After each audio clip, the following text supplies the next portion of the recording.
Ended up going for the Terrorblade instead. What are your thoughts on... I mean, this is the hero, this is the carry of the patch, it feels like.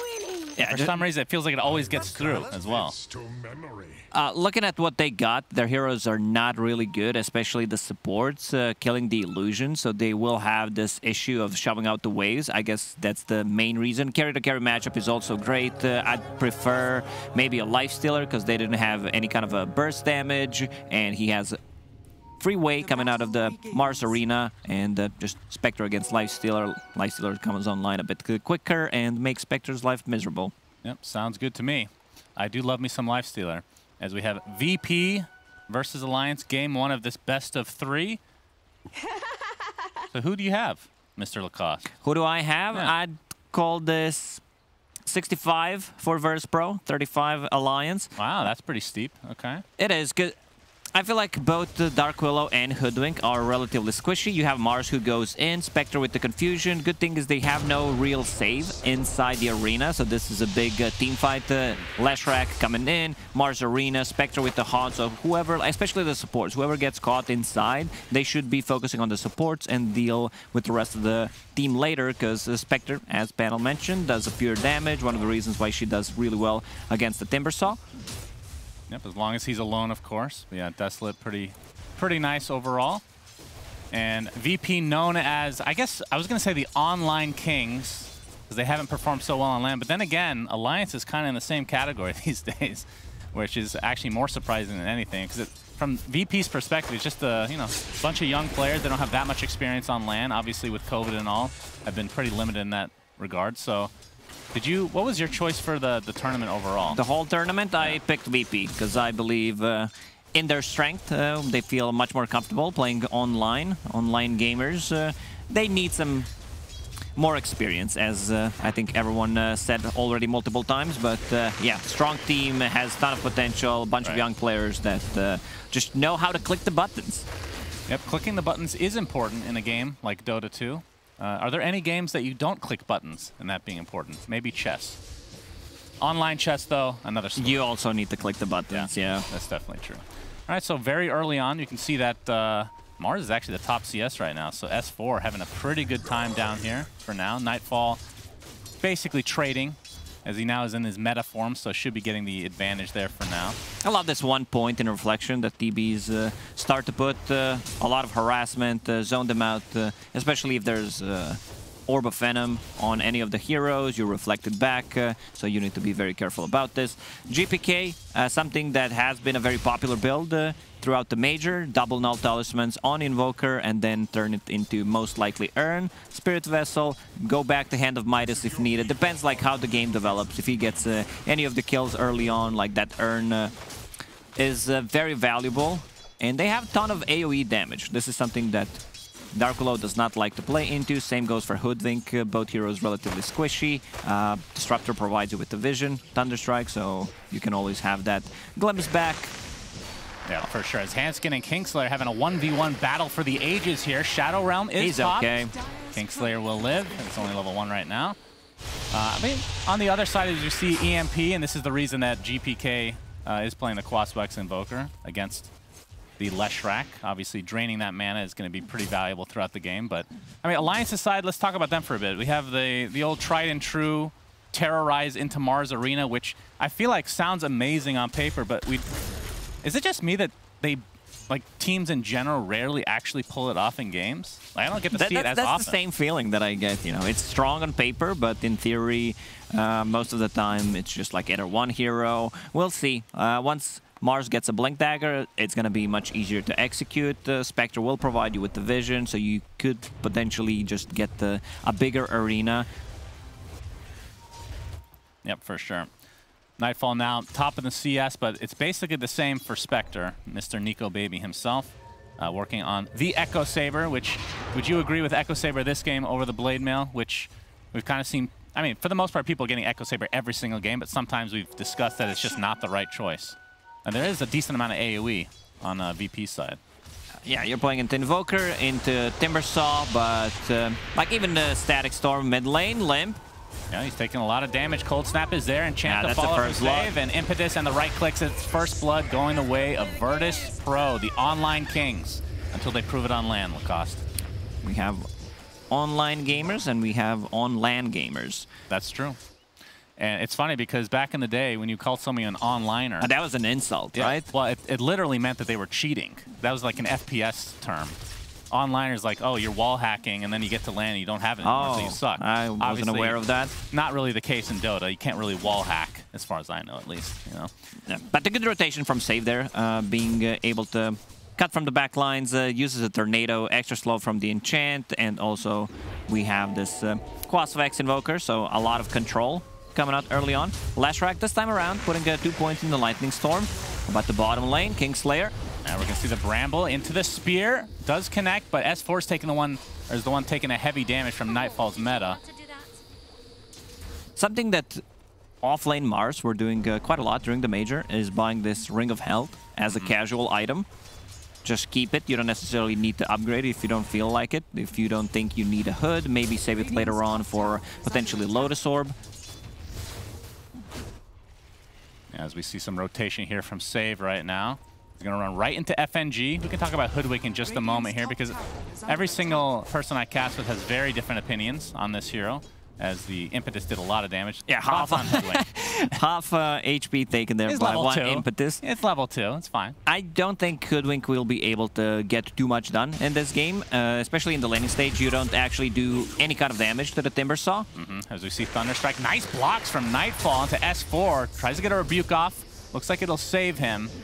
Does take heavy damage in return. FNG does TP down, though. He has a healing salve. That's his whole purpose, pretty much, of the TP, because Dark Willow did not have one ready. They just want to keep the pressure and potentially get a kill, but top lane. Top with the Impetus. So much pure damage to work through.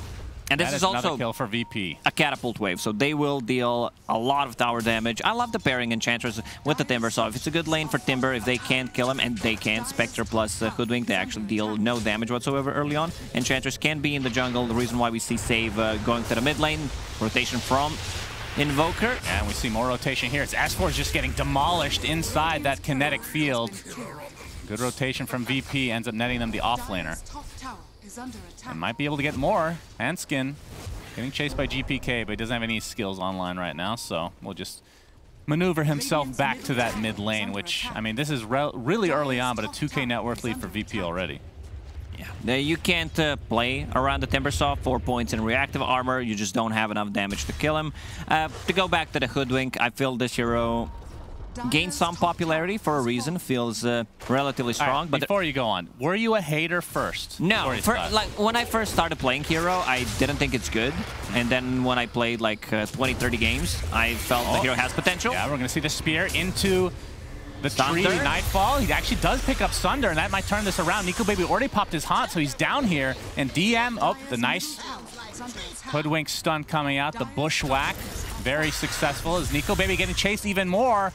DM with the chakram, slowing him down, and it's a double kill for him. Oh, that's a disaster for Alliance. The first usage of the Haunt, they don't get any kills. They also lose the carry, and Terrorblade survives. I also believe... No, he didn't. The DM actually got a double kill there, and now Terrorblade can go back into the jungle, keep farming. He already took the tower, rotates to the bottom lane. This Timbersaw is going to be a huge issue.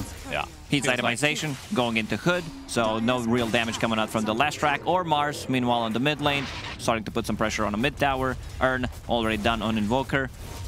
It's, this is against the Lesh lineup as well, where typically you're the one that's going to be losing your towers relatively early, but we can see VP definitely not suffering from that at all.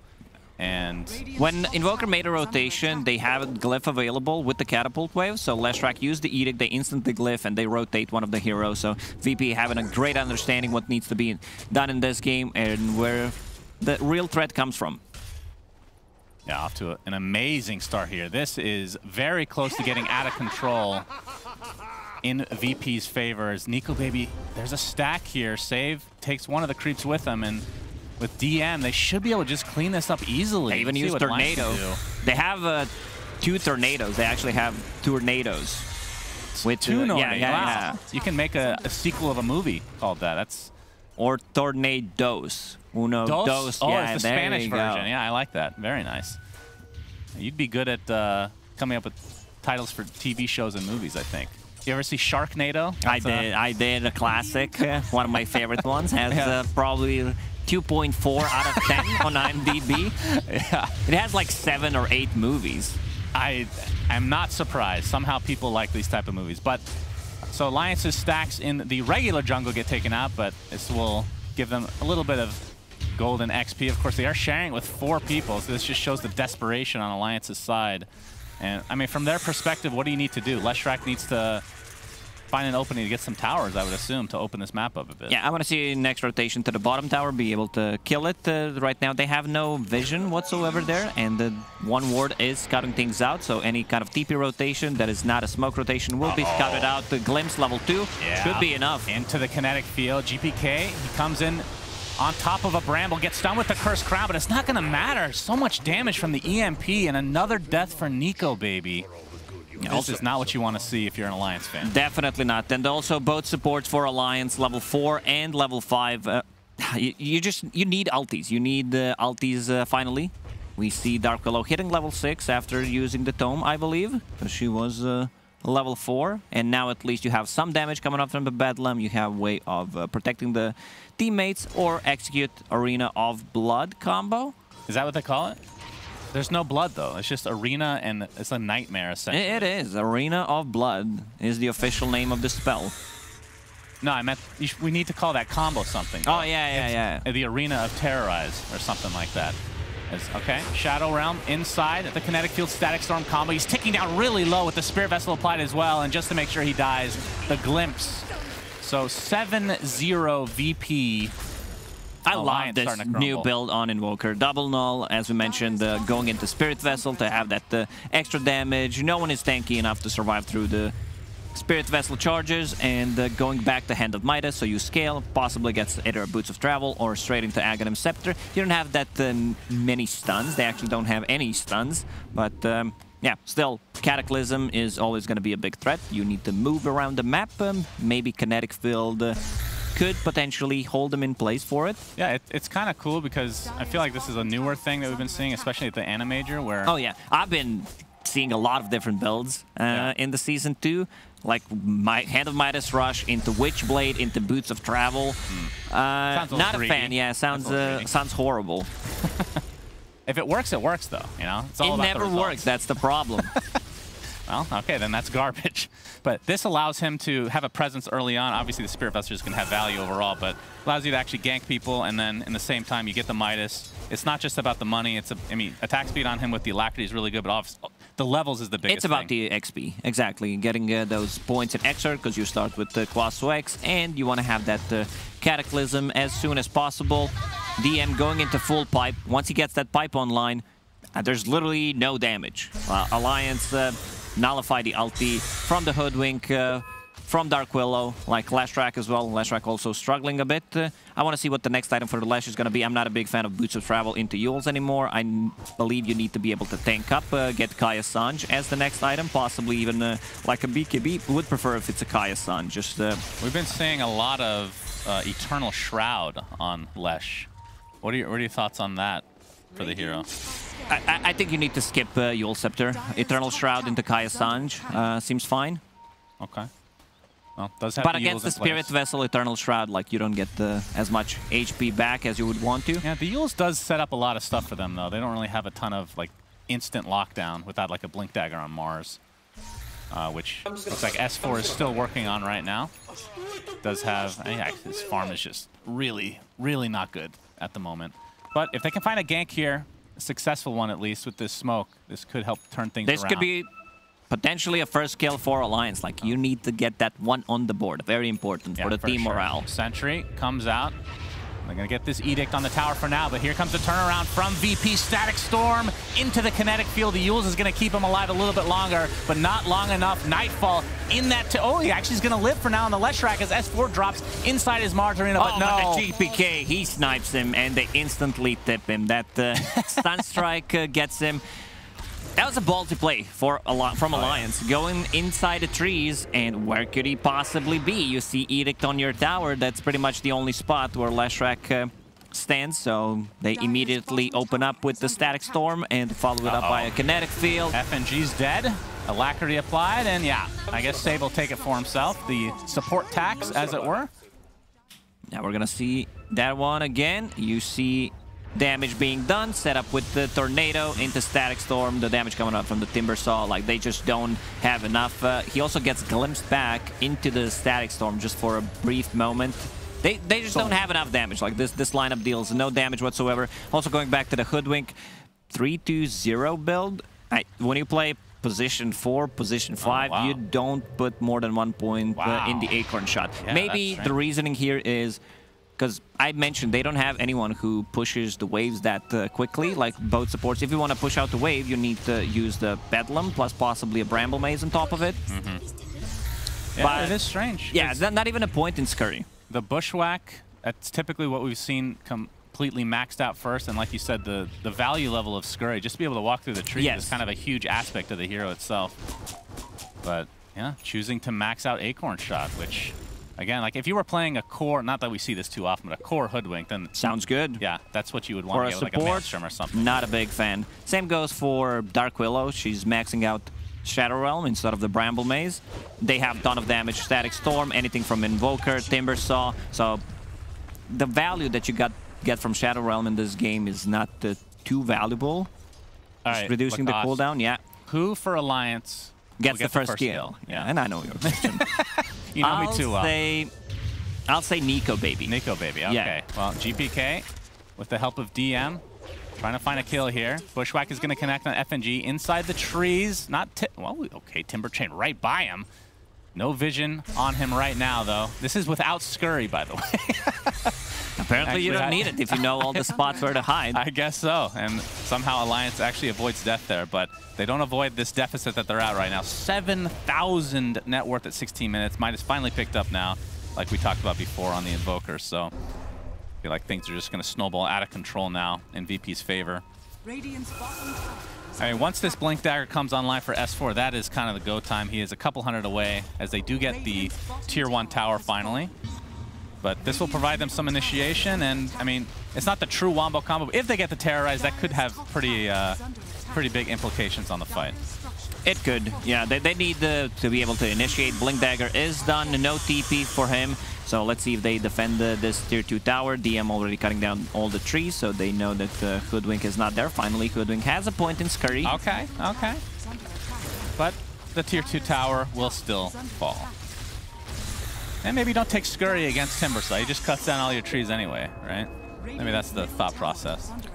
It's not a good Hoodwink game to start with. You have Leshrac, who can cut down the tree with the Split Earth on top of it. You have Timber Saw as well. So not too much value from it. Limp buys Boots of Travel in the end. Yule Scepter, Boots of Travel. Problem is, TB melts you. You get close to him. If you're not tanky enough, you have 1,200 HP. We've seen yesterday Carl, his Leshrac, not even putting any points in the Lightning, just being able to take the stats, tank up. I like that quite a lot more. Yeah, Lightning Storm has always been this very awkward spell on the hero. Remember back in the day? You're a hater. Like, every single time we talk in our green room about Leshrac, you're like, Lightning Storm is bad. I've literally never said that in my life. I heard you saying it like 4 times in the last 3 days. What do you mean? It's just the wording was different. You're pulling a Jenkins right now, just creating a false narrative. You've been hanging around with that degenerate for a little bit too long, I think. It's FNG in the trees again here, as there is a sentry spotting GPK, but he's going to be just fine. I mean, from VP's side, it feels like they're not really in a rush. They know that they're out farming Alliance. Maybe they don't know by the amount. But if they look at the scoreboard, they see that Alliance has 0 kills per minute, so that helps quite a lot. They can go inside the pit. Roshan is available, so is Meta. And we see TB also getting points in Attribute instead of putting more points in Reflection, which I really like. Oh, we're going to see Nightfall pop the Metamorphosis, and S4 is just destroyed. Yeah, they're close to Rosh, so they will go inside the pit. Take the Roshan. TB extremely strong. SNY done, plus the BKB. He wants to be able to get outside of the arena, not to... Like, there is no real physical damage coming out yet. Edict, you don't care too much about it. You have, what, 24 armor at the moment, and the damage coming out from Spectre is relatively low at the moment. So inside the pit, tank it up. DM getting some stacks. Full Hood, I don't think he even use the pipe, sorry, at all. Oh, Hanskin trying to take over the outpost again, but he's going to get spotted out inside the Shadow Realm now, but stuck inside the kinetic field. Not even needing the Sunstrike. The impetus is enough. In the meanwhile, Nightfall basically solos Roche. So, yeah, this is a big yikes for Alliance for sure. I mean, from their perspective, like, what's the next step? Non-Mimi next step. Non-Mimi, yeah. Spectre has a Diffusal Blade coming, so that's gonna be some damage, especially on the supports. I'm thinking that they're in a rough spot, you know. You don't have to be an expert to check the scoreboard and see that they have 0 20 minutes in.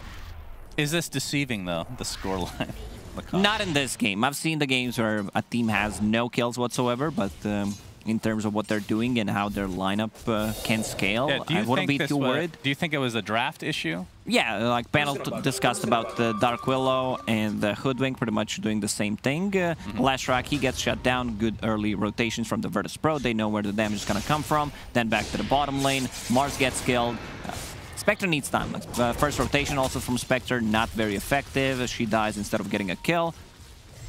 Yeah, FNG just trying to split push as best he can. Hanskin on the mid lane. Level 4 Acorn shot definitely does a good job. Yep, Hanskin dead again.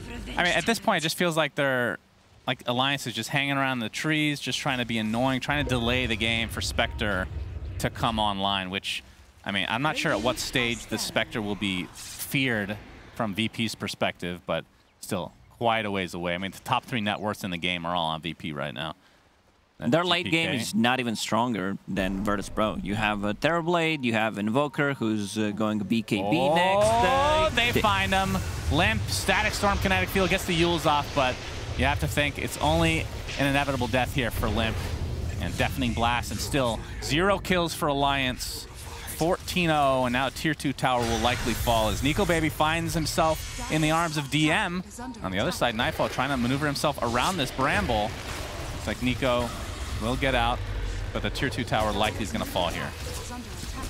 They're so far ahead, they can play aggressively on 2 different sides of the map, and another Tier 2 tower about to fall. Nightfall gets the last hit. Meta is available, so let's see. They're going to go for the high ground. Alacrity meta. That's a lot of damage. Holy jeez. And Nightfall, of course, with that Aegis still for 2.5 minutes, has the full charged BKB and the SNY for the extra status resist.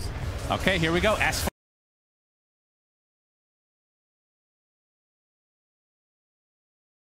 As well as S4 is just dying in the midst of his Mars arena. And there's the first kill of the game. There we have it. Hanskin gets it, so you were incorrect, Lacoste. Good effort, though, my friend. Yeah, put your Hanskin in the air for this big kill that they just got. Still, tower is alive. Yeah. Nightfall does not have Sunder available. That is true. He still has Aegis, though, of course, as meta's running out shortly. First crown. All right. I think Alliance has actually defended here, at least for now. Able to dodge that tornado, but still a very large lead for VP. And again, like, there's no rush. Like you said, they outscale them. And next meta Aegis is up for a minute and a half. They're also controlling both of the outposts, so Alliance is not getting any XP from that. We're gonna see that one more time. Oh, Hoodwink. Here we go. No, this is the Shadow Realm kill, I believe, right? Look at this. From downtown, is it the Shadow Realm? Oh, boom! That was the only kill of the game for Alliance so far. Speaking of kills, S4 will be taking a tumble in the bot lane. Yeah, it feels like from a Mars, when your team, like when you lose every lane, it just feels so bad for Mars because you jump in, you're trying to set things up, but you just don't have enough farm to do anything. And there's not enough levels on your team to actually get kills at this stage. Problem is, he jumps in, he's dead, no doubt about it. Unless he just uses Arena and tries to walk back, but there is going to be some kind of a slow, either Reflection, either anything from Invoker, combination with the Cold Snap Spirit Vessel. You still have nothing to dispel things with. Working towards the BKB, still a long way ahead of him. Spectre's farming nicely, so considering rest of the team, what we're watching. Yeah, exactly. Like Spectre is having decent amount of farm, Diffusal Blade done, plus Echo Saber, so damage will be there. As we see Hanskin again trying to create as much space as possible. Limp is on the other side. GPK takes quite a bit of damage, but Stun Strike is coming. He's actually going to dodge it, but the right clicks with the Spirit Vessel are going to be enough to get yet another charge for GPK. Limp is in the vicinity of this, though. Oh, that's going to be another one. Split art. Oh, okay, Limp. Another Lightning Storm to go. All right, Lightning Storm's a great spell, Lacoste. As we're going to see the Rebuke miss, but break applied to Enchantress for now. Gets the heal off. There is the Arena with the Spear. But on the other side is Nightfall. Gets the reflection off S4 attempting to TP out. But that damage from the Impetus is yet again going to be enough. FNG. All right, they have some high ground wards here. The Tinker wards, as it were. Looks to be safe. This is something that I noticed Jin Q does quite a lot whenever he plays Hoodwink. Just puts the anti-Tinker ward save. We'll find in Courier. One more impetus. Oh! Wait, what? GPK managed to snipe him. Easy clap. He gets tip. Oh, man. Yeah, even FNG, you know, respect it. He knows exactly where he's going to TP, double-click straight into the Alliance Fountain. Finds him in the end. So, yeah, GPK was thinking about getting a BKB. Doesn't feel like he needs it at the moment. Gets the Aghanim Scepter, has Boots of Travel queued up to be able to outpush the wave and possibly set things up. The reason why I'm not a big fan of Leshrac Boots of Travel, especially in a losing game, you get Yule Scepter and Boots of Travel. Yeah, you have move speed, but you most of the time stay for that one extra wave and they punish you because you want to get the value out of the item. He actually goes for the Lightning Storm damage talent as well. That's kind of cool to see. Oh, the Tornado just barely clips him. Cataclysm? It's a Cataclysm, actually. The Yule's going to keep him safe for now, but no. Not so much, actually. He takes a meatball to the face. And yeah, this is a beyond shellacking right now. Beyond shellacking? Is that... well, I haven't... We have to wait till the end of the game to get the official rating. This might have a mustache on it. I'll just say that right now. Okay. Gaben's watching. 20-2. The game at the Major that I cast that was the top hat Gaben shellacking was 3 kills overall. Or I even forget what team it was at this point, but see if they can break that at least. As we see Timbersaw working towards a shard, so that just gives them extra push potential. What a cute little play. What happened? Enchantress used Glimmer Cape on Dark Troll and now gets initiation with the instant. Oh. As FNG dies? Okay, it happened. Nightfall, in the meantime, has his Crystallis going for the Daedalus. This is pretty much the typical build we've been seeing from basically every Terrorblade. Now, just get a bit of a status resistance. Scotty, the best item pretty much you can get. Some damage, some from Daedalus, and then going into Satanic. So we see a lot of saves coming out from the TBs once they get that Satanic. They use Sunder into Satanic. Both heroes full HP. Roshan may respawn in 2 seconds. Let's see when it's gonna spawn. Minute and 40. Okay. So if Virtus.pro just wants to play it safe, they can keep doing what they're doing right now. Push 2 waves, potentially kill one of the heroes that is split pushing, and then go inside the pit. Right now, Nightfall's cutting things out inside the pit with his illusion to see whether Roshan is alive or not. Yeah, how about the high ground defense for Alliance? Like we talked about with the skills that they've taken and the talents that they've chosen to go down. They can kill waves really fast, but how is their actual high ground defense once VP gets there? Not great. You have Lightning Storm, potentially, like, maybe if you get the shard on Lesh? Sure. Spear back into tier 4 towers, into Bramble, into Hoodwink ulti. Break mechanic, good, decent against the Timber, not the greatest. Mars, he's in. Yep, he sure is. S4 to terrorize onto 3 heroes. Cataclysm to follow those. Nightfall is just beating the crap out of everybody in that meta BKB form. Kingslayer was the first to fall, so Alliance with another kill. It's going to cost him S4 and Nico Baby doing a lot of damage to GPK, but Nico Baby just getting kited now, and the Impetus looks to be finishing him off. And now Alliance on the run without the position 1 Spectre. Unfortunately, they do not have a glimpse available, so their chase potential is not as strong. Alliance didn't know when Roche was spawning, so they try to go for the play. They get 1 kill again on Disruptor. I love that Disruptor is going for Ags this game. He's preparing for the late game, so there are not going to be any BKBs. They have a good way of setting things up with just either a glimpse or Tornado from Invoker. FNG just, I guess, wasting time here. He took the outpost after the minute mark, so wasn't getting that XP.